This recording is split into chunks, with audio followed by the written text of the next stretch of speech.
একটি রুটি, এক গ্লাস পানি, আর তার বিনিময়ে পুরো হজের সোয়াব বিক্রি। শুনে অবাক হচ্ছেন, ভাবছেন এটা কিভাবে সম্ভব? তাহলে একটু সময় নিয়ে বসে পড়ুন।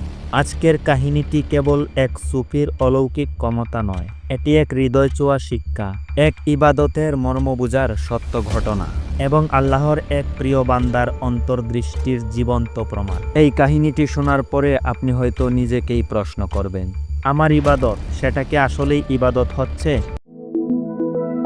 আসসালামু আলাইকুম। প্রখ্যাত সুফি সাধক, মহান ইসলাম প্রচারক ও অলৌকিক শক্তির অধিকারী শেখ ফরিদ রহমতুল্লাহ আলাইহি একদিন তার দরবারে বসে আছেন। তার সামনে বসে থাকা মানুষেরা ধ্যানমগ্ন। আলোচনার বিষয় শুধুই আল্লাহ, ইবাদত ও আখেরাত। এমন সময় এক সাধারণ মানুষ দরবারে প্রবেশ করলেন। চেহারায় সরলতা, কিন্তু কণ্ঠে যেন একটু কটাক্ষ।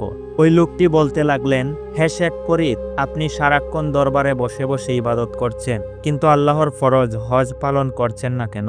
আমি তো এই বছর হজে যাওয়ার নিয়ত করেছি, আপনি কি যাবেন না? শেখ ফরিদ শান্ত গলায় বললেন, ভাই, আমি সারাদিন ইবাদতে এতটাই মগ্ন থাকি যে সময়ই পাই না সফরের জন্য। আপনি এই বছর যান, যদি আল্লাহ কখনো সুযোগ দেন আমিও যাব।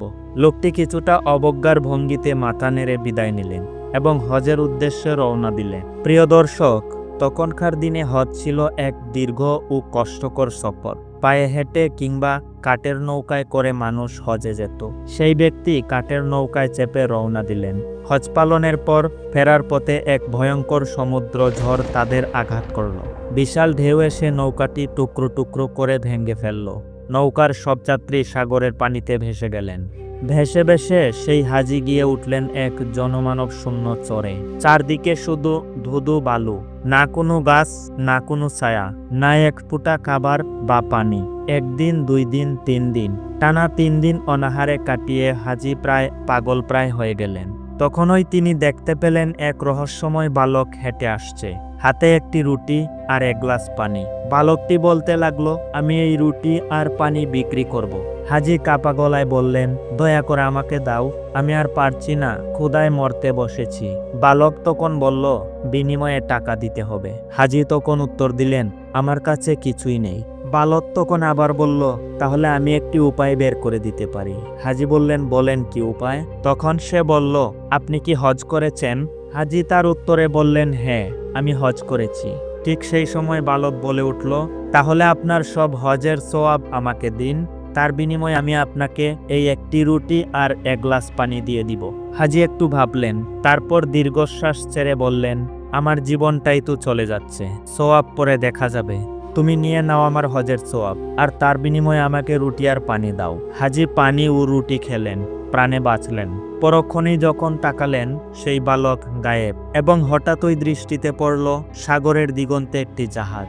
জাহাজটি তাকে দেখে থামল এবং তোলা হলো ভিতরে। অবশেষে হাজি বাড়ি ফিরে আসলেন। প্রিয় দর্শক, কিন্তু এই সত্য কাহিনী এখানেই শেষ নয়, আসল ঘটনা তো এখনো বাকি। হাজি ফিরে এসে সরাসরি গেলেন শেখ ফরিদের দরবারে।